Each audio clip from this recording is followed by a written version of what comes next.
A ver. Perfecto.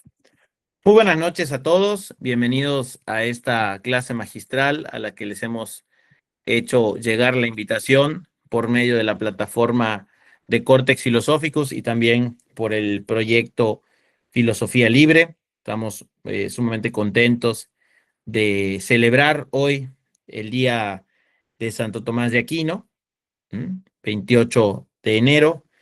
Es un día sumamente especial para la Iglesia Católica, pero también es un día sumamente especial para la filosofía en general, ¿no? En uno de sus mayores exponentes, y por eso también en una línea solemne, pues quisimos hacer este ejercicio reflexivo, este ejercicio de estudio, para enfocarnos en un tema de suma importancia, que es el tema de cómo se conecta la modernidad con Santo Tomás de Aquino, cómo se conecta el tomismo con el pensamiento filosófico de todas las épocas, pero especialmente de la época moderna, que sabemos comienza con Descartes. Yo soy el profesor Daniel Broca, tengo actualmente con Córtex Filosóficos una alianza en la cual nosotros ya estamos trabajando el curso de latín, estamos por abrir el curso de griego y otros tantos más. Y de manera personal tengo también una pequeña institución que tiene por nombre Filosofía Libre, y también ahí impartimos esos cursos que a la vez se imparten en Córtex Filosóficos. Entonces me gustaría que comencemos para aprovechar el tiempo. Sabemos que también ya es de noche, ya todos estamos por descansar. Me gustaría que revisemos o que empecemos ya con la clase. Así que les voy a compartir mi pantalla para que entendamos un poco el tema. Bueno, evidentemente nosotros no vamos a hablar de teología hoy, ni siquiera lo vamos a tocar el tema como tal, pero es necesario hacer mención del por qué la Iglesia como institución, una de las más antiguas de todos los tiempos, pone en el centro del pensamiento cristiano y en el centro del pensamiento filosófico a Santo Tomás de Aquino.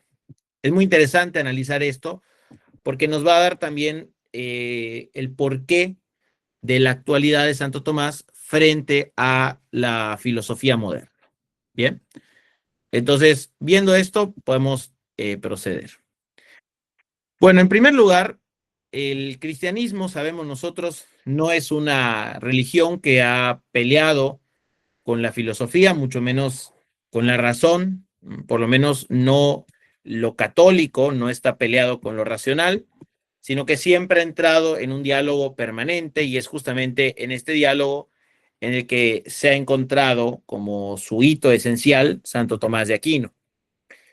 En la antigüedad sabemos que la filosofía guiaba a la sabiduría y al recto vivir, y la filosofía se vio, digamos, fue una aliada para la teología, especialmente para la religión cristiana, en la búsqueda de un esclarecimiento entre la relación del hombre con Dios. Por ello, también en la antigüedad como en la Edad Media, la sabiduría, si bien no tanto en la Edad Media, la sabiduría era entendida como una meta suprema de la vida humana. Hubieron importantes filósofos cristianos antes de Santo Tomás de Aquino. Uno de ellos es San Agustín, y es justamente él quien da un matiz muy importante al cristianismo al frente de la filosofía, que es el reconocimiento de las verdades alcanzadas por la razón. Evidentemente, también hablará acerca de los auxilios divinos, ¿no? Divinos, como la razón se ve informada o crecida o elevada gracias a la fe católica. Y evidentemente será San Agustín quien redima para el mundo cristiano, o quien haga ver en el mundo cristiano la importancia de los grandes filósofos, ¿no? Sabemos especialmente de Platón. ¿Por qué decimos esto? Porque es importante ver el contexto de Santo Tomás de Aquino, ¿no? Estamos hablando de él, vamos a hablar de su contacto con la modernidad, y evidentemente en ese sentido se hace de suma importancia tocar antecedentes. ¿Mm? Y justamente lo que vemos aquí es que la filosofía y la fe nunca estuvieron peleadas, ¿no? De hecho, la iglesia nunca sostuvo que se suprimiera la razón. Todo lo contrario, encontró en la filosofía un gran apoyo para la explicación de los dogmas, así como para explicar, por ejemplo, eh, el cómo la mente puede descubrir a Dios de manera natural. Y aquí hay una concepción ya muy clara, ¿no? El cristianismo no se presenta como una continuidad de lo antiguo en el sentido de solamente perpetuar la sabiduría antigua, la filosofía antigua, sino como una novedad, ¿no? Algo que trasciende a la filosofía, pero no que la anule, ¿no? Simplemente que la trasciende.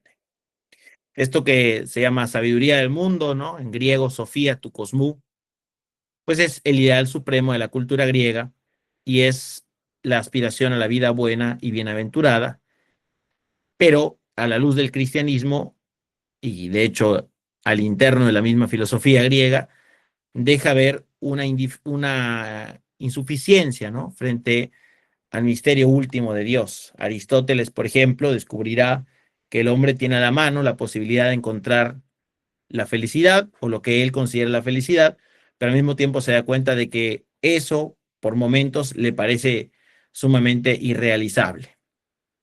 ¿Mm? Eso le presenta a la iglesia, de alguna manera, una necesidad de renovación, especialmente en el contexto de la modernidad. Estamos hablando después, mucho después de la Ilustración, ya con Descartes, ¿no? Después de la Revolución Francesa, eh, especialmente después de la Revolución Francesa y habiendo pasado tiempo después de Descartes, le presenta a la iglesia un desafío porque la modernidad crece de una manera exponencial y permea todos los ambientes universitarios e incluso algunos ambientes de pensamiento en el cual se desenvolvían los cleros, el clero, ¿no? Los clérigos, eso quise decir. Entonces, la iglesia va a ver en un punto la necesidad de una filosofía fundada en el ser, de dar una respuesta a cómo se vincula el finito con el infinito, en lenguaje cristiano, el creador con la criatura, y cómo responder a la crisis espiritual que en gran medida se suscita a partir de la filosofía moderna. ¿Correcto? ¿Por qué hago esto? Porque digo, Santo Tomás es católico, ¿no? Entonces, dentro del contexto católico, Santo Tomás de Aquino aparece como una figura consecuencia de una iglesia que no tiene una rivalidad con la filosofía y tiempo después, ¿no? Siglo XIX, especialmente el 20 y el 20 y 21, el nuestro, Santo Tomás aparece o vuelve a aparecer, él es bueno, en el siglo XIII, vuelve a aparecer como un referente frente a ese crecimiento de la modernidad. Y nos interesa esto porque tiene un peso a nivel magisterial, diríamos, en teología, por parte de la iglesia, y evidentemente tiene un peso eh, por sí mismo, ¿no? Por lo que Santo Tomás de Aquino es como filósofo. Porque lo que podemos ver es que existe desde toda la historia, desde el principio de la historia, pues una crisis recurrente entre la fe y la razón, ¿no? En el mundo griego, en el mundo islámico, siempre hay por momentos intentos de subordinar la fe totalmente a la filosofía y colocar la filosofía como el criterio último de la verdad, ¿no? Como si hubiera una batalla entre fe y razón necesariamente. ¿Mm? Eso atraviesa toda la historia del pensamiento filosófico.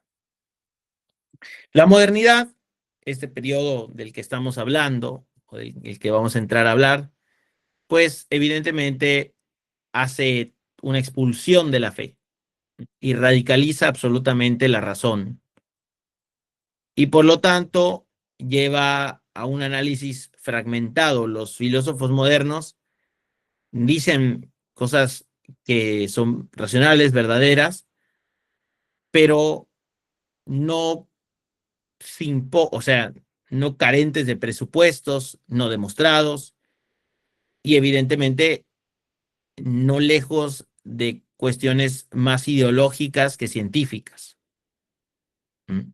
Cuando digo ideológico me refiero a pensamientos que se apartan de la realidad en pos de formular teorías que justifiquen o que creen una nueva realidad o una nueva visión de la realidad lejana a la hasta el presente aceptada, ¿no? O por lo menos hasta el presente aceptada por parte del realismo, ¿no? Que es lo que está como predominante antes de la modernidad. Lo que la modernidad pretende es una autonomía absoluta del pensamiento, pero ya vamos a ver, no se trata tanto de que el pensamiento sea el pensamiento de cada uno, ¿no? El mío, el de otra persona, el de otra persona, el de otra persona, sino que consiste el deseo de la modernidad en que el pensamiento en sí mismo, ¿no? La facultad de pensar que tiene el ser humano, pase por encima del ser. Es decir, la modernidad supone una colocación del hombre muy por encima de cualquier realidad. Es decir, el hombre se transforma en la filosofía moderna en el criterio absoluto, superior y definitivo de cualquier verdad. Es decir, esto lo podemos llamar en filosofía como hay un sometimiento del ser, o sea, de las cosas que están fuera de mí, de lo que es incluso antes de que yo sea o incluso fuera de lo que yo conozco, totalmente al pensamiento. O sea, el hombre se ve a sí mismo o se coloca a sí mismo en la modernidad como el autor de la verdad. Bueno, frente a bueno, evidentemente este clima moderno, ¿no? Esta pretensión de encerrar la realidad en el pensamiento y someter la realidad al pensamiento de manera absoluta, pues tiene sus repercusiones. Y una de esas repercusiones toca de lleno al ámbito de la fe. A ver, el realismo filosófico como la fe tienen de suyo un elemento esencial, que es el de la trascendencia. O sea, para que yo acepte la fe como fe y no como idea, necesito aceptar que es Dios el que me la da y que no depende de mí, que no la formulo yo, que no la pienso yo y que no la puedo cambiar yo. Entonces, es el hombre el que ahí se coloca como un aprendiz de la realidad. Bueno, acá no. En la modernidad el hombre es un creador de la realidad. Evidentemente eso implica un cambio radical respecto de la visión realista que tenía la filosofía hasta antes de la modernidad, o por lo menos que primaba en la filosofía hasta antes de la modernidad. Entonces, eso por parte de la fe, pero también con parte de la realidad. La filosofía moderna niega la realidad fuera de mí, niega la realidad como tal y coloca, digo, al hombre como el fundamento de la misma. De tal manera que no es el ser el que le dice al pensamiento lo que es y el pensamiento no se asimila al ser o no hay un encuentro de ambos, sino que es el hombre en su pensamiento el que da lugar al ser y todas las cosas que se piensan son únicamente porque el pensamiento en sí mismo lo ha pensado. Es decir, la idea moderna es la que llamamos, que es lo que llamamos principio de inmanencia, es que el pensamiento es fundamento de su contenido, único fundamento de su contenido. Eso se ve de alguna manera en Descartes, en Hermen, se ve en Spinoza, se ve en Kant, se ve en Fichte, Schelling, Hegel, e incluso se verá después, ya eso es contemporáneo, en Heidegger. Y bueno, y se ve en Sartre, en el existencialismo, se ve hoy también, cuando yo, digo, si yo, por ejemplo, veo un desfile de personas, de hombres perros, ¿no? Como pasa en Alemania, parece un ejemplo burdo, pero Bueno, ahí está ese principio de inmanencia. O sea, no importa lo que yo soy en realidad, o sea, no importa lo que soy en sí, sino lo que creo ser o lo que quiero ser. Lejos del juicio moral que yo pueda hacer sobre eso, ¿no? Yo no estoy dando aquí clases de ética, sino que estoy señalando que esa postura de que yo soy lo que quiero ser y lo que pienso que soy y no lo que la biología puede decir que soy.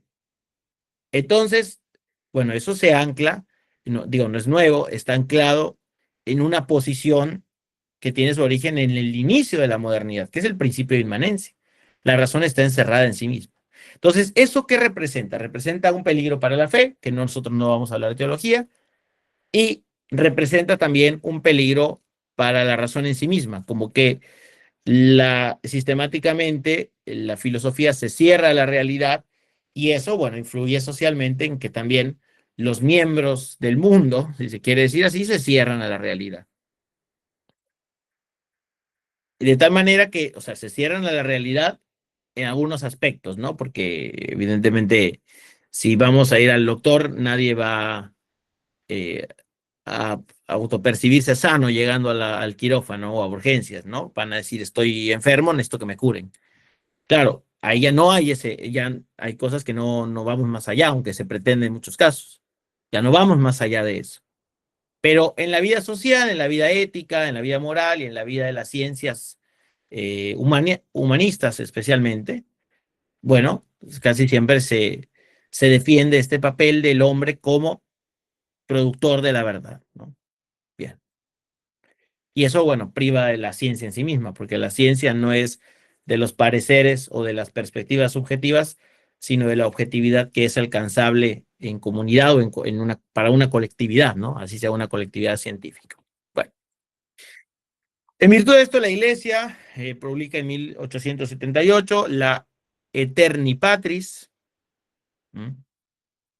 Donde León XIII, alarmado, evidentemente por la situación del crecimiento de la filosofía moderna, la crisis del realismo, la crisis de la razón incluso, y la crisis a la que esto, o como esto se vincula con la crisis de la fe, porque la fe no es solamente la aceptación del contenido de fe, sino el poder pensarlo, pero si los contenidos, pero si la razón está en crisis, pues la fe cómo se razona.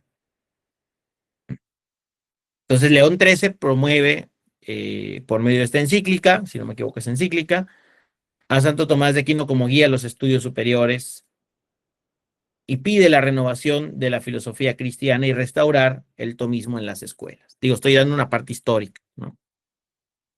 Esto marca, evidentemente, para toda la Iglesia Católica una toma de posición decisiva para el magisterio. No quiere decir que la obedecieron, ¿no? No quiere decir que los seminarios se pusieron a estudiar con Santo Tomás, que los colegios y universidades católicas enseñaron a Santo Tomás. No, no quiere decir eso.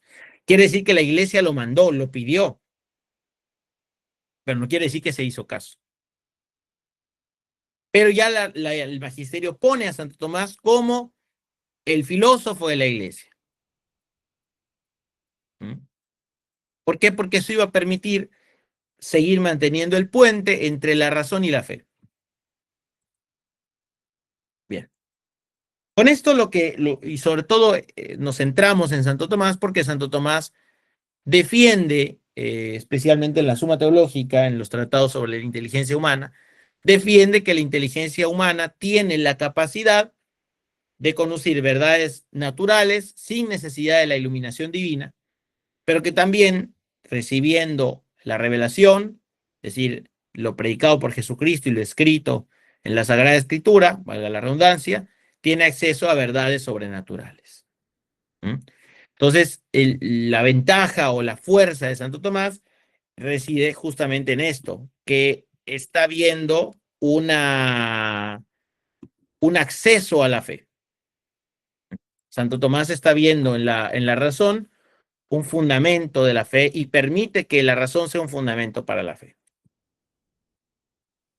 Y esto nos lleva entonces a ver esta riqueza y especialmente esto en una encíclica, en un escrito de Juan Pablo II, de San Juan Pablo II, llamado Fides et Ratio, que es un texto filosófico. ya se nos da una postura que es que la razón prepara el camino a la fe, como dije, que la fe no suprime la razón y que son distintas. San Juan Pablo II, que también era filósofo, habla de una independencia entre fe y razón y que la fe eleva a la razón sin confusión. De tal manera que se revaloriza así en los últimos siglos, ¿no? Después de la modernidad, por parte de la Iglesia, que la razón es un don de Dios, que no se opone a la fe, pero que la fe puede perfeccionar a la inteligencia y que la puede volver capaz de realidades superiores.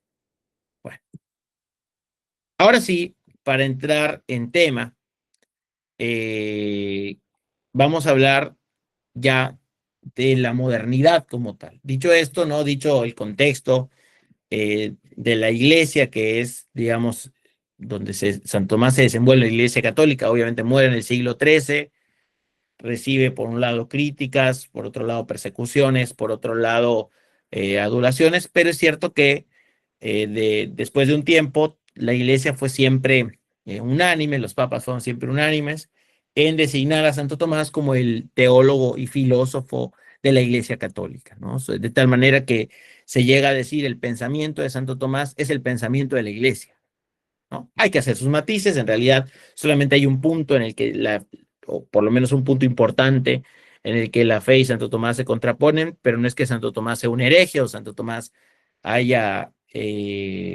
cometido un error, sino que está especulando y era algo que no estaba definido, que es el tema de la Inmaculada Concepción, ¿no? Pero de resto, la doctrina de la iglesia es la doctrina, bueno, la doctrina de Santo Tomás es la doctrina de la iglesia. Bueno, ¿qué pasa con la filosofía moderna? ¿En dónde está el tema de qué es lo que tenemos que entender?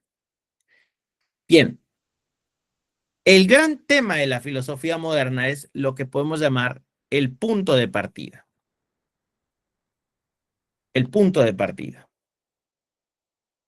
Es decir, eh, se puede sintetizar en tres preguntas.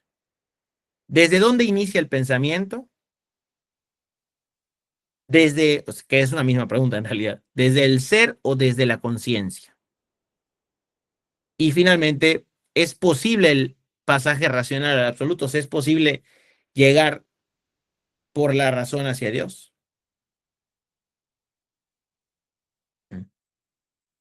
Bueno, para la modernidad en sí, digamos, para la filosofía moderna en general, propiamente hablando, propiamente hablando, no existe un comienzo de la actividad del pensamiento fuera del pensamiento mismo. Cornelio Fabro dice, el pensamiento moderno ha trasladado el fundamento del ser, de las cosas, de la realidad, a la actividad de la conciencia, destruyendo paso a paso el camino de la razón hacia la fe y proclamando en las formas resolutivas del pensamiento contemporáneo, ya en el existencialismo, por ejemplo, un ateísmo positivo y constructivo. El hombre pretende ahora levantarse únicamente sobre la plataforma de sus propias posibilidades.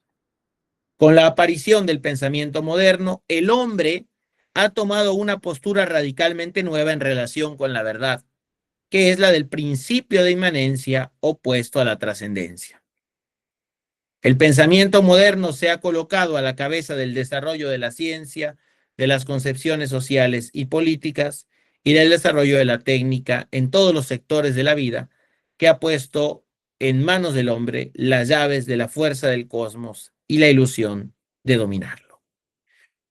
La modernidad especialmente, y lo digo, es un proceso histórico. Ciertamente así lo podemos enunciar, ¿no? De tal año a tal año. Pero es en el ámbito filosófico un proceso especulativo. Y esto quiero dejarlo muy en claro, porque una lectura superficial de la filosofía o un estudio superficial de la filosofía nos hará creer que las tesis de los filósofos pues son contrapuestas o son totalmente distintas unas de otras.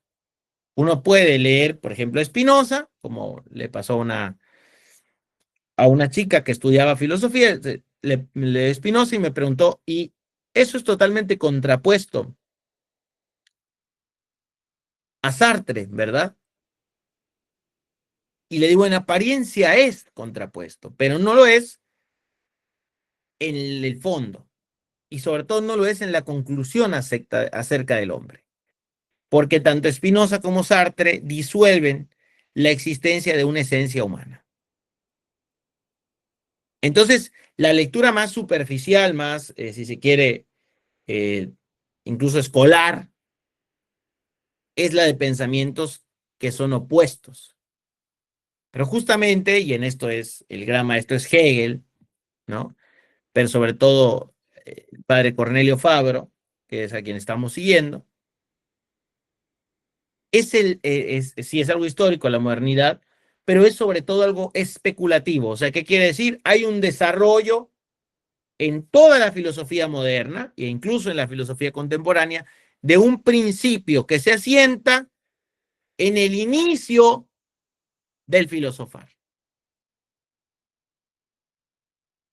O sea, hay un principio determinante para la filosofía moderna, que es lo que nosotros llamamos principio de inmanencia. ¿Qué quiere decir? Bueno, no nosotros, se llama así. In manere, permanecer en. Es decir, que la inteligencia recibe de sí misma para sí misma todo el objeto de su pensamiento, que ella es la que funda el objeto de su pensamiento, que no depende de la cosa que tiene enfrente, que no depende de la otro, que no depende de nada, sino de sí misma para pensar. Es lo que defiende, por ejemplo, Descartes con el famoso cogito, ergo sum, ¿no? Bueno, Descartes pone que lo primero, la primera certeza que tengo es la certeza de que pienso. Y lo primero que puedo conocer con mi pensamiento es que Dios es bueno, que Dios existe y que es bueno.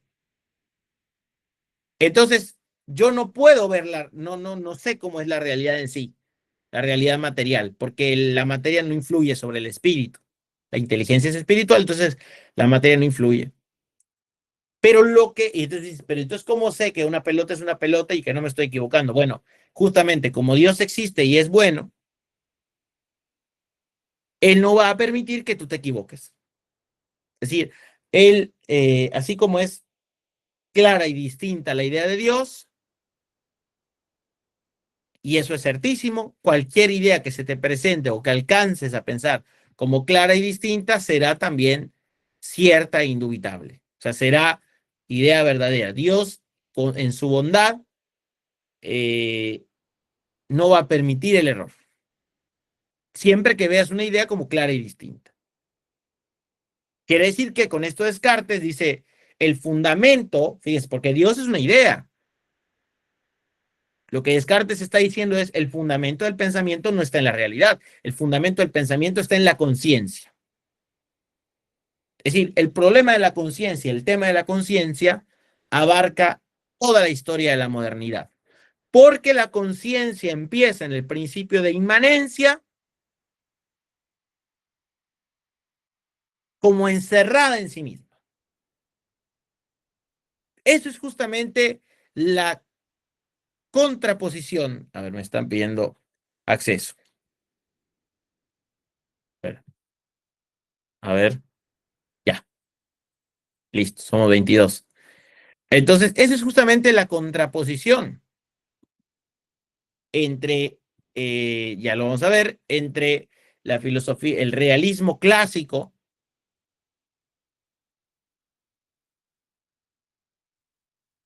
y la modernidad. Que la modernidad comienza el pensamiento desde la conciencia. O sea, que el pensamiento en la modernidad es un pensamiento solo, abandonado, encerrado. Mientras que el pensamiento en el realismo, estamos hablando de Tales de Mileto, Anaximandro, Anaxímenes, Sócrates, Platón, Aristóteles, San Agustín, Santo Tomás. En el pensamiento realista, en el realismo, el pensamiento no está solo, no se fundamenta a sí mismo, sino que hay una realidad que determina y que hace de canon al pensamiento. Por eso es posible la ciencia, porque la ciencia es de las realidades en cuanto que las vemos como estables y en cuanto que todos las podemos ver. ¿Me explico? Bueno, bueno entonces, atendiendo a esto, atendiendo a este principio, ya sabemos en dónde está la cuestión, ¿no? O sea, si la conciencia es el único fundamento de sí misma, Dios, aunque yo declare que existe dentro del ámbito de la modernidad, Dios no es sino una idea. Se mantiene como una idea, es una idea. Entonces, la modernidad en su principio es de suyo atea. ¿Mm? Para los alumnos que están tomando el taller de Suma Teológica. Eso es lo que decíamos cuando Santo Tomás en la cuestión 2, artículo 2, dice, ¿la existencia de Dios es evidente? No es evidente. La tengo que descubrir en la realidad. Si es evidente, o más bien si la defiendo como una idea o como una sensación, entonces estoy encerrando a Dios en mi interior como una creación mía.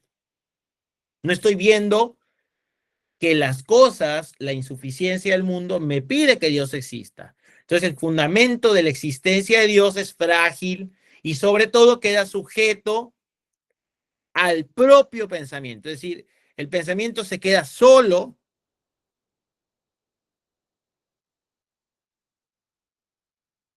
y Dios no es sino una idea de él.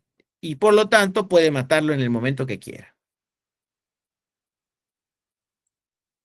Lo puede eliminar en el momento que sea. Entonces, ahí la preocupación de la iglesia. Lo que quiero que se entienda es que la iglesia no rechazó la modernidad como una herejía, porque es filosofía, ¿no?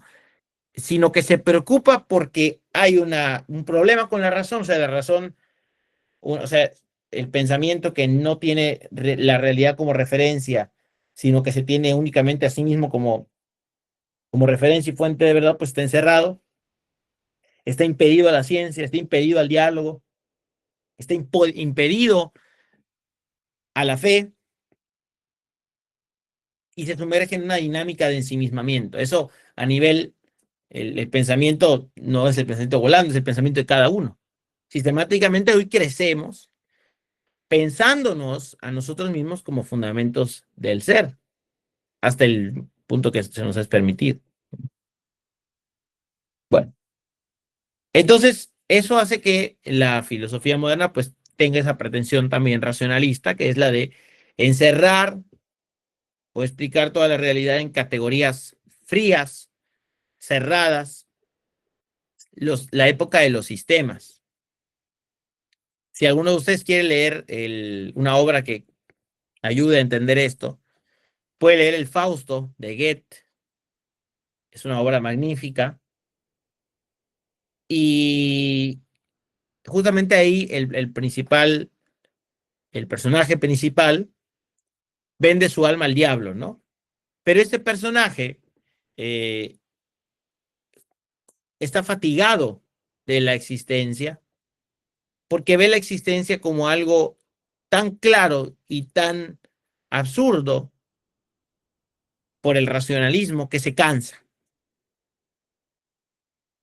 ¿Qué dice? Entonces quiere decir que la ciencia ya explicó todo. Quiere decir que no hay nada que descubrir. Quiere decir que cualquier cosa que yo no entienda la voy a rechazar. Y se cansa, se queda exhausto y renuncia al conocimiento. El conocimiento lo aplasta. Eso es lo que pasa en la modernidad.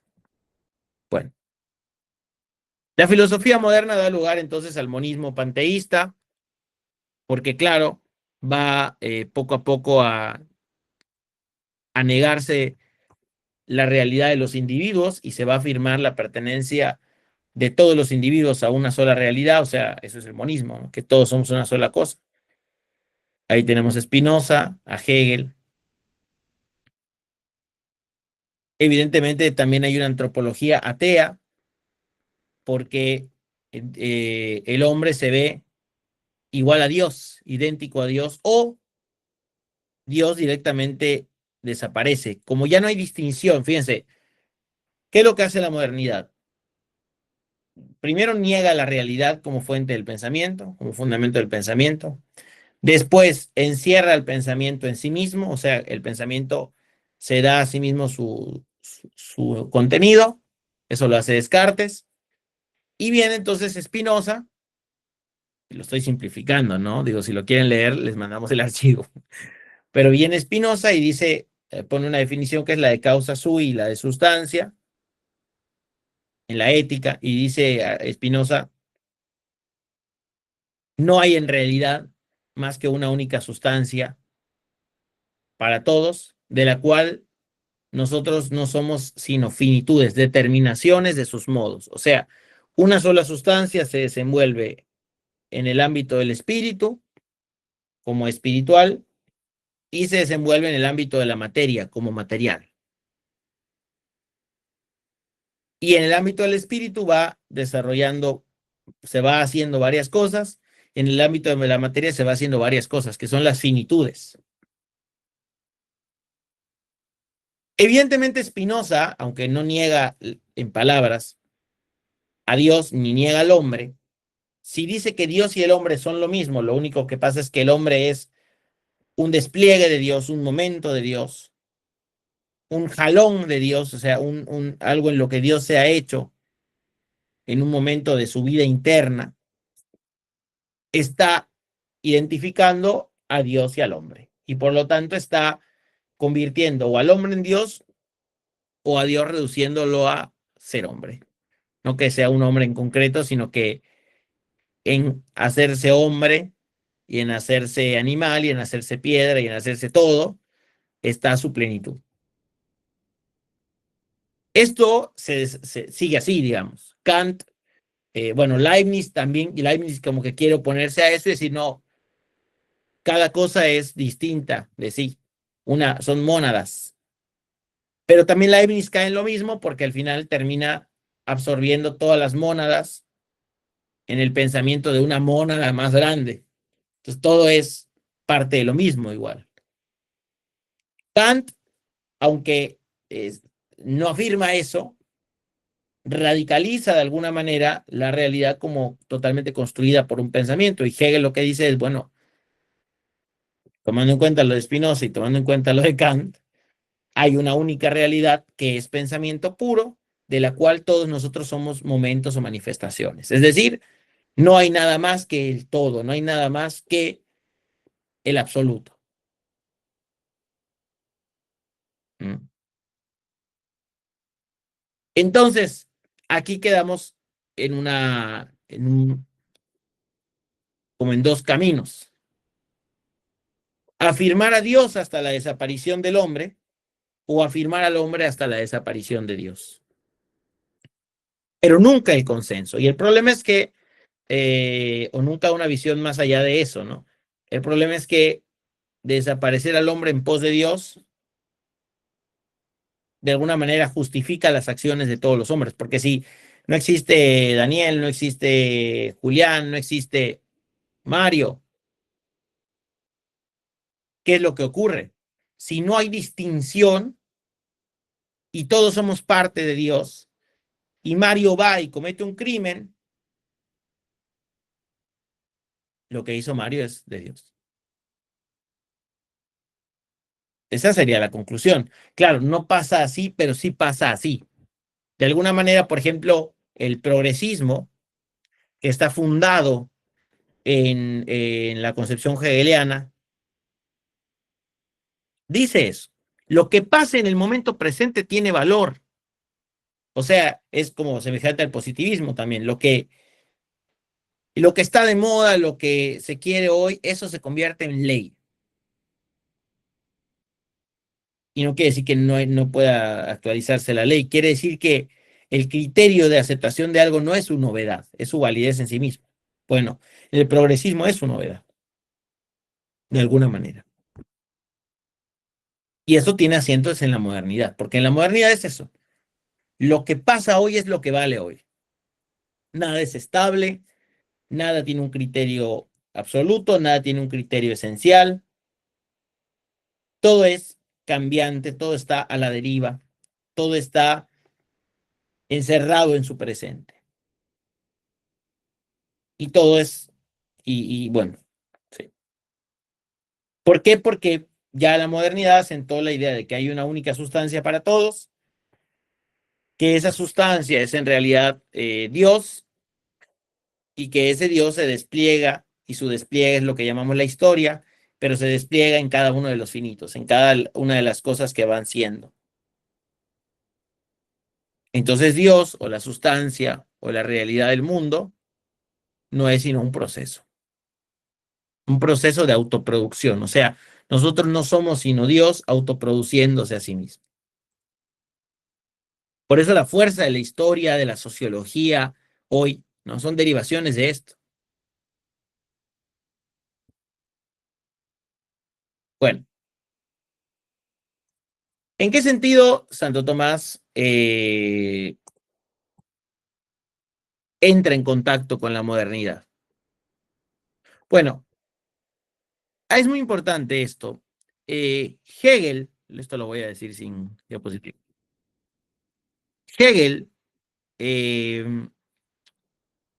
nos habla con mucha claridad de cómo el ser es el principio de toda realidad. O sea, Hegel hace algo que la filosofía había dejado a un lado. Vuelve a poner el ser en el centro de la especulación. Entonces, lo que Hegel hace es decir, eh, al inicio de la realidad está el ser. Y el pensamiento parte de pensar el ser. Lo que pasa es que Hegel identifica, como toda la modernidad y la época contemporánea, pensamiento y ser. De tal manera que, como hay una sola sustancia, lo que el ser en sí, o sea, el ser es resultado del pensar, pero son una sola cosa. Entonces, el absoluto, este Dios, ¿no? Esta sustancia a la cual todos pertenecemos, es lo que piensa que es. Y al mismo tiempo piensa lo que es. Entonces, nunca es algo en sí, sino que siempre es un proceso. Bueno, lo que la contraparte de esto, bueno, después de toda esta parte de la filosofía que estoy explicando, que es la modernidad, que la acabo de sintetizar, muy sintetizada, eh, viene Heidegger, Martin Heidegger, ¿no? Que nos habla en ese libro que están leyendo en Cortes Filosóficos, de hecho, que es Sein und Sein, ¿no? Ser y tiempo, eh, de que la filosofía se ha olvidado del ser. Está buenísimo, me encanta. Porque dice, la filosofía ha dejado a un lado pensar la realidad como tal. Se perdió, y es cierto, ¿no? Se perdió en categorías, en sistemas, en querer hacer como algo aritmético, la filosofía como matemático, ¿no? Como exacto y hablar de tecnología, de técnica, de lenguaje, de, bueno, la posguerra es el lenguaje, ¿no? O sea, de hablar de todo menos del ser. Y dice Heráclito, Heidegger dice, hay que recuperar la temática del ser. Porque el hombre se ha puesto a sí mismo como un dominador de la realidad. Entonces se olvida de pensar la realidad tal cual como ella es. Y ahí es donde se incrusta Santo Tomás. Hegel sí habló del ser, pero lo hizo de todos un único ser. La gran diferencia es que Santo Tomás hace lo contrario. O sea, cuando Heidegger, porque Heidegger hace un análisis de la historia de la filosofía brillante, dice, se olvidaron del ser. Bueno, pero dice Fabro, Cornelio Fabro, dice, se olvidaron de eh, algunos, ¿cierto? Pero no Santo Tomás. Santo Tomás tiene una doctrina del ser, donde trata entonces de explicar una exigencia, es que es una exigencia de la modernidad esto y que está bien. La modernidad quiere entender cómo todas las cosas proceden de un único principio y al mismo tiempo cómo entran en unión con él y cómo se da la unión entre los distintos. Ese es un problema que existe desde Tales de Mileto. Pero la modernidad lo retoma, pero el problema es que niega la realidad y dice, pues para que todos tengamos alguna manera de ser, o sea, todos nos conciliemos, todos, no todos como nos llevemos bien, ¿no? No está diciendo eso, sino que para que todo cuadre, hay que colocar que ese primer único principio es una sustancia de la cual todos formamos parte y todo eso se trata de un devenir de esa misma sustancia. Toda la realidad, toda la historia es un despliegue de esa sustancia. Bueno, justamente porque no se entiende cómo puede, o no se entiende de alguna manera cómo pueden haber distintos seres y al mismo tiempo haber comunidad en el ser. Cómo todos podemos tener ser y al mismo tiempo ser distintos seres unos de otros.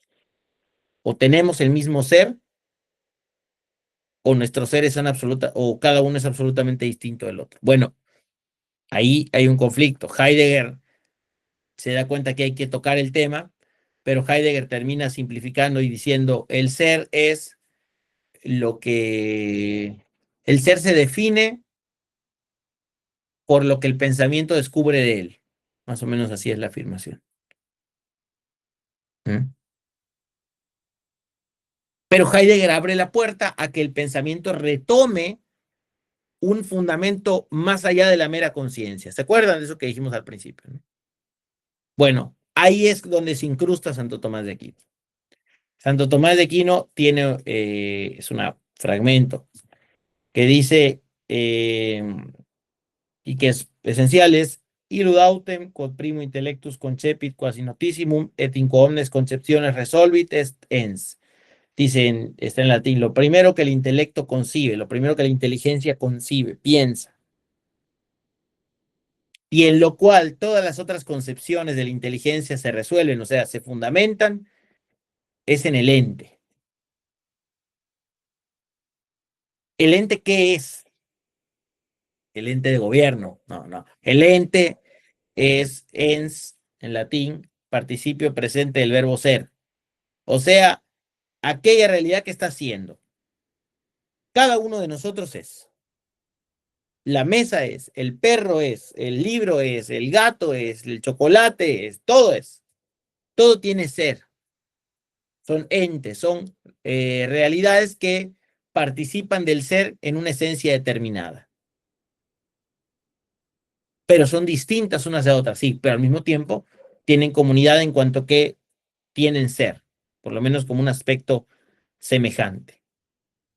Esto es más que conceptual, es más que lógico, esto es metafísico. Bueno, entonces es una cuestión de realidad, ¿no? Todos, perdón, todas las cosas, todos los seres, somos de una manera determinada. Yo soy una persona, mi perro es un perro, pero ustedes también son personas, pero son personas distintas de mí.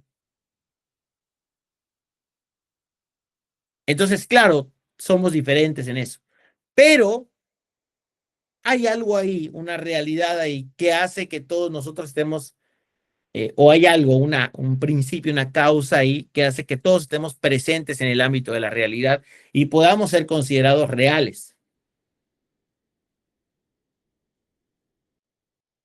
Bueno, eso es lo que es el ser, es lo que llamamos, lingüísticamente decimos, Daniel es profesor, Mario es actor. Esto está bueno. Expresamos esa realidad que no tiene una forma única, pero que admitimos como principio de la presencia, valga la redundancia, en la realidad de las cosas. O sea, la presencia de las cosas en el ámbito de lo real. Si yo les pregunto, ¿un unicornio existe? Me van a decir, no, en mi mente sí. Ahí sí el unicornio es, pero en la realidad, realidad, o lo fuera de la mente, no. ¿Por qué? Porque sabemos que no basta nombrarlo, no basta pensarlo, tiene que tener una cierta cualidad que nosotros, no que nosotros tenemos, pero que no podemos dar, que es la de ser. O sea, sí podemos darle algunas cosas, de alguna manera, el ser, ¿no? Yo puedo pensar ahorita en una persona, o puedo pensar en mi gato, o puedo dibujar un gatito, o puedo hacer una escultura y le estoy dando el ser, pero a partir de cosas que ya son y que, y que es posible su unión. No así con un unicornio. Nada más que yo agarre un cuerno y se lo ponga al caballo, pero ni así. ¿Me explico? Entonces, eso es, bueno, entonces Santo Tomás dice, el pensamiento, illud autem quod primo intellectus concepit quasi notissimo, lo primero que el intelecto concibe es, o sea, lo primero que concibe, lo primero que recibe, lo primero que acepta, lo primero que percibe es el ente, es decir, una cosa.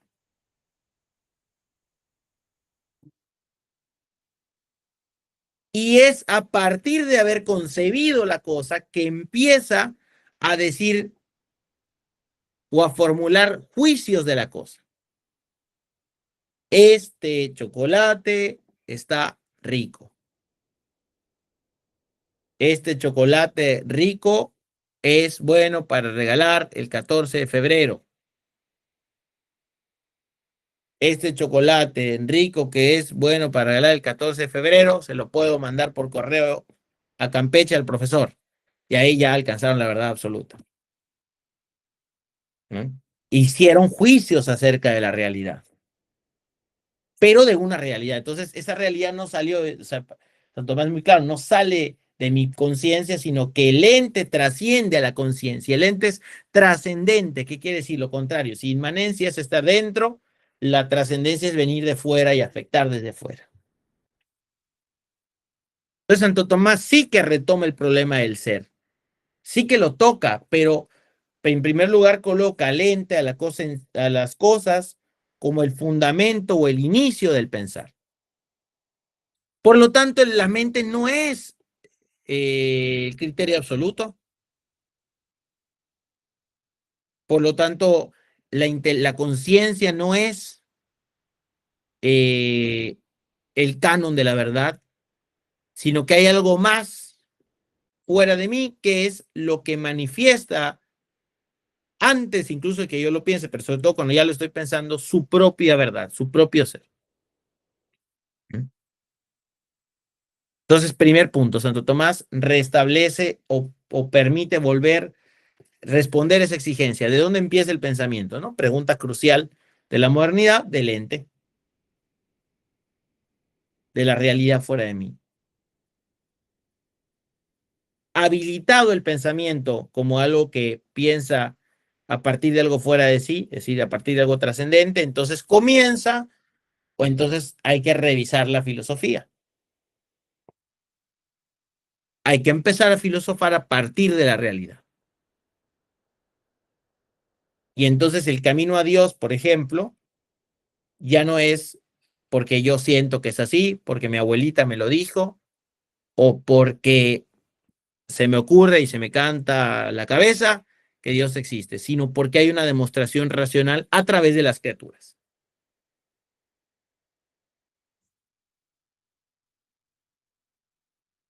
Entonces, la verdad válida no es la verdad mía, ni la tuya, ni la de él, es la verdad en sí. Para llegar a ella es necesaria una exploración comunitaria, dialéctica, de investigación en las cosas para encontrar lo que son y encontrar la verdad de ellas mismas, incluido el hombre. Entonces la ética cambia, ¿no? Ya no es la ética kantiana. Si el kantiano, bueno, ya voy a tirar un indirecto, pero eh, eh, ya no es la ética kantiana de, por ejemplo, que dice Kant, ¿no? ¿Cómo saber si haces algo o no? Piensa si ese juicio que tienes acerca de la acción lo podrían aplicar otras personas. Pues eso es una moral del consenso. Claro, hoy las 10 personas que me rodean no están a favor del feminicidio, pero resulta que mañana todas se pusieron de acuerdo y entonces ya la base moral ya no está tan clara. Suena muy bonito, ¿no? Piensa en qué te dirían los demás. Sí, si los demás se corrompen en su juicio. Claro, entonces la ética ya no se ancla, por ejemplo, en la perspectiva subjetiva o en un sistema intelectual o de un filósofo herméticamente cerrado, sino que la ética se ancla en el ser. Y para encontrar el cómo he de obrar, tengo que explorar quién soy y qué son las otras cosas. Y esto es rehabilitar la inteligencia, sacarla del encierro, de la soledad, del ensimismamiento y ponerla frente a la realidad. Lo que supone para el hombre un abajamiento, porque el cientificismo y el racionalismo ponen aquí al ser y aquí al hombre. Santo Tomás los pone así. O sea, el hombre, incluso podríamos decir que hasta así, el hombre no es un ser que domina, no es un ser para la dominación, para la violencia, no es creador de la realidad ni de la verdad, sino que debe estar abierto a ella por medio de la contemplación. Eso funda un nuevo concepto de filosofía, un nuevo concepto de la ciencia, una nueva ética y por lo tanto una nueva manera de relacionarse. Entonces la propuesta es que la filosofía tomista no es una cosa de biblioteca, ¿no? No es para que yo diga, ya me leí todas las obras en latín. Y tampoco es para que yo conozca, es que ese es el problema, que yo quiera conocer, quiera un curso de filosofía medieval, porque me da curiosidad de esos tontitos medievales, cómo pensaban, ¿no? Que creían en Dios y no tenían nuestra ciencia. Nosotros, en cambio, ya tenemos mucha ciencia. Bueno, no, hay que empezar a estudiar filosofía, hay que empezar a razonar y a filosofar más allá de únicamente leerlo como un ámbito de curiosidad. Porque acá el problema del ser y el problema de la conciencia no se lo inventó Heidegger, no se lo inventó Descartes, existe desde Tales. Entonces, aunque podamos dividir en realismo clásico, tomismo, modernidad, inmanencia, la filosofía sigue hablando de los mismos temas desde hace 20 siglos, o decepción para algunos, sí. Temas epistemológicos, éticos, antropológicos y sí. Entonces, lo que hay que hacer entonces es refundar la visión sobre la realidad. La pregunta sobre el ser tiene hoy vigencia y creemos encontrar en Santo Tomás eh, fuertes elementos, no para condenar, no para anular, sino para responder. Porque si el mundo hoy está incendiado en violencia, si las relaciones de pareja están en crisis, si las relaciones de amistad están en crisis, si la política está en crisis, si yo mismo estoy en crisis, no yo Daniel, me refiero cada uno está en crisis, es en gran medida, y eso ya no lo dice ni Fabro ni nadie, sino que lo dice María Zambrano, porque tenemos un problema, no aceptamos la realidad como realidad, porque sistemáticamente no nos educan para habitar la realidad, y eso es un problema. Hay ideas buenas que pululan, hay concepciones buenas que nos pueden ayudar para el momento, pero el hombre moderno está impedido a tener un conocimiento y un entendimiento de la realidad. O sea que no vive la realidad en la que vive, vive como perdido en sí mismo y eso implica que está fuera de la realidad y por eso es violento con ella. No se entiende a sí mismo, no entiende lo que significa ser persona, no entiende lo que es qué es la naturaleza, cuál es el papel de la naturaleza, no entiende lo que es un animal, no entiende lo que todo lo ve o desde el odio o desde el excesivo o desde el amor desordenado, pero no alcanza una sabiduría de la realidad. ¿Y por qué digo sabiduría? Sabiduría viene de sápida ciencia, ciencia sabrosa. No alcanza a gustar la realidad. Por eso digo, es como vivir no en el mundo en el que vivo, es no habitar el mundo en el que vivo, es ser un extraño en este mundo. Quizá por eso Camus o Camus ve la vida como un absurdo, porque no la ha comprendido. Se ha quedado en lo que el hombre construye con su mano violenta y especialmente como consecuencia de la modernidad filosófica y después que se esparce por la política y la ética, y por eso lo ve como un absurdo. Claro, si estás solo y encerrado en ti mismo, no hay nada más que el absurdo. Por eso Sartre y Simone de Beauvoir incentivaban al suicidio. Después del exceso sexual, el suicidio. Claro, porque es el encierro natural, la depresión natural del hombre moderno. La verdad depende de mí, la realidad depende de mí, y no hay nada más que lo que mis manos violentas han construido.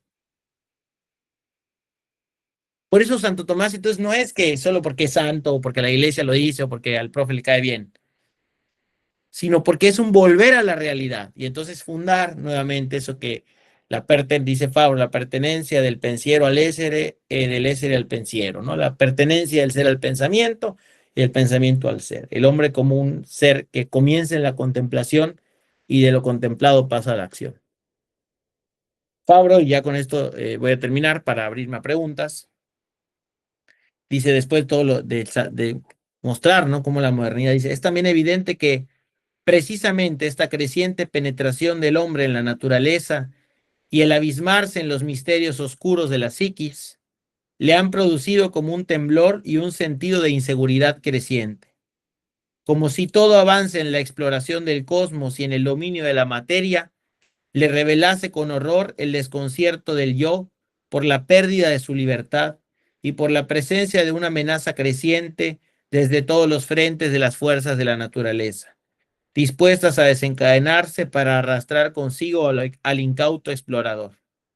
Así, la era del máximo poderío que el hombre jamás haya conseguido coincide con la inseguridad esencial que, abierta o solapadamente, circula por las fibras más íntimas del espíritu, y el hombre cae en la cuenta de que ha andado demasiado por el camino que él creía de la más absoluta libertad, y que aparece, en cambio, como el de su última alienación.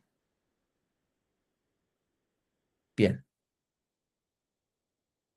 Finalmente, entonces decir que la llamada desde el tomismo es la llamada a la recuperación de la realidad y evidentemente a la recuperación del ser humano. Muchísimas gracias. Ahora les escucho en preguntas. Voy a permitir que abran los micrófonos. Nada más les pido si pueden levantar la mano previamente antes de hablar. ¿Correcto? Listo, ya pueden activar el micrófono si alguno tiene una pregunta. Ah, perdón, me faltó una parte, decirles una cosa ahí por parte de Córtex Filosóficos, que nosotros tenemos, algunos de ustedes ya participan, de nuestro taller de Suma Teológica, nuestro taller de lectura de la Suma Teológica, que ya empezó en su primer grupo, es un grupo grande, son 17 personas que están estudiando el Tratado de la Existencia de Dios, la primera parte de la Suma, son 5 sesiones cada semana. La primera es sobre, seguimos la suma teológica, ¿no? Sobre si Dios es demostrable, si es evidente, si es demostrable, cómo se demuestra, y analizamos las 5 vías. ¿Mm? Entonces, si alguno está interesado en formar parte de este taller, vamos a darles el curso en sí, este taller tiene un costo de 1,250 pesos en general. Hoy, por ser el día de Santo Tomás de Aquino, lo vamos a dar en 900 pesos la inscripción. Ya les incluye todo el material de lectura, una biblioteca con la obra entera de Santo Tomás, obras acerca de Santo Tomás, las clases en vivo, las clases grabadas en video. ¿Mm? Y bueno, evidentemente, bueno, lo más importante son las clases, el taller en sí. Tarda 1 hora y media, son 60 minutos de exposición y media hora de discusión, ¿no? De debate para que las ideas se apropian. Seguimos el método dialéctico de Santo Tomás: pregunta, objeción, solución, respuesta, ¿no? Y respuesta a las objeciones. Es decir, no solamente queremos formarlos en filosofía y teología, sino también desarrollar en ustedes el hábito del pensamiento crítico. Así que si alguno está interesado con este precio especial que estamos ofreciendo en alianza con Cortex, les pido por favor, los que llegaron por medio mío, que yo les escribí, les mandé el link, me pueden escribir a mí personalmente, pero quienes no, escriban ahí a Cortex Filosóficos, y lo mismo quienes estén interesados en recibir el archivo de esta clase, de lo que hemos hablado, pueden pedírselo a Cortex Filosóficos o a mí y se los haremos llegar. Bueno, lo mismo la grabación y todo eso. Bueno, ahora sí me abro a preguntas y les agradezco a todos.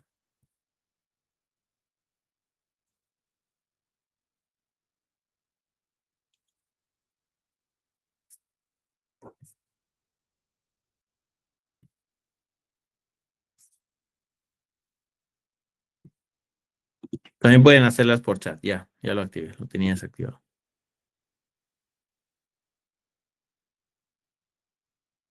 Hola, buenas noches. Buenas noches, Martín. ¿Cómo va? Te hago una consulta. Sí, ¿Ya se puede ver algo de principio de inmanencia en la Reforma Protestante? sí. Preguntarle, ¿usted es padre? Porque veo el fondo ahí. ¿Eh? ¿Es padre usted? Porque veo un fondo ahí como de iglesia antigua. No, soy Ajá. igual, yo soy de San Rafael, bueno, argentino. Ah, ¿qué tal? Yo viví ahí. Qué bueno. Qué bueno, qué Sí, gusto. no, soy Sí, padre de familia. padre de familia. ¿Qué tal, Martín? Mucho gusto y qué bonito San Rafael. Qué alegría.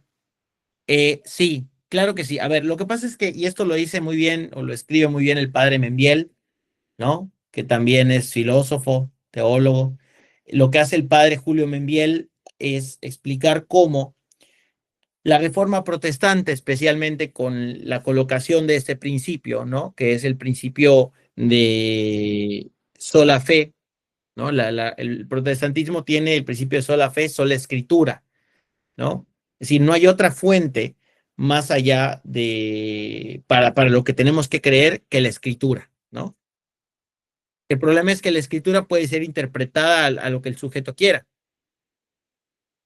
Entonces, lo que explica el padre Membiel es, claro, si tú ya quitaste en el ámbito del protestantismo, ¿m?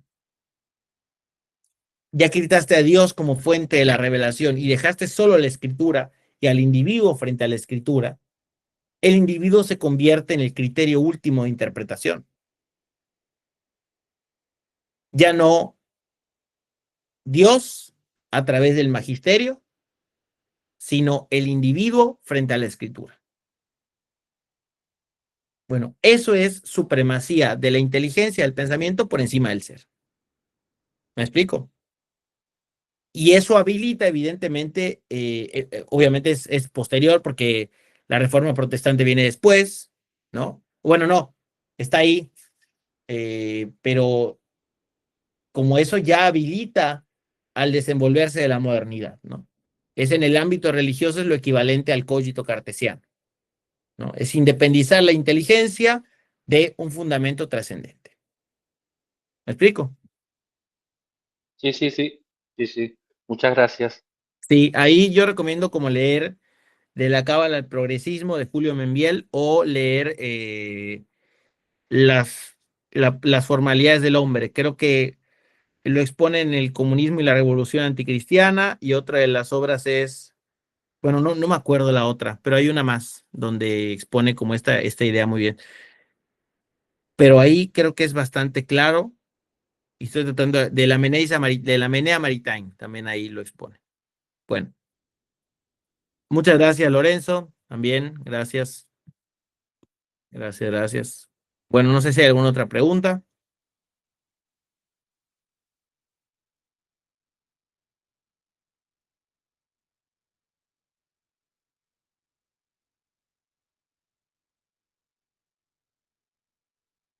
Claro, la exposición de hoy la pueden solicitar y ya yo se las mando. Gracias, Anju. Muy bien, pues creo que si no tenemos más preguntas, podemos dar por terminado acá. También ya es tarde. Son las 9 de la noche, acá en México. En Argentina son como las 12, ¿no? 12:15. Así que muy bien, muchísimas gracias. Gracias a los alumnos de Filosofía Libre, a los miembros de la comunidad de Cortes Filosóficos. Invitarles a participar del taller de Suma Teológica, a escribirle ahí al tío Córtex y estaremos viéndonos pronto. Un fuerte abrazo. Hasta luego. Gracias, un gusto, buenas noches. Muchas Gracias. gracias.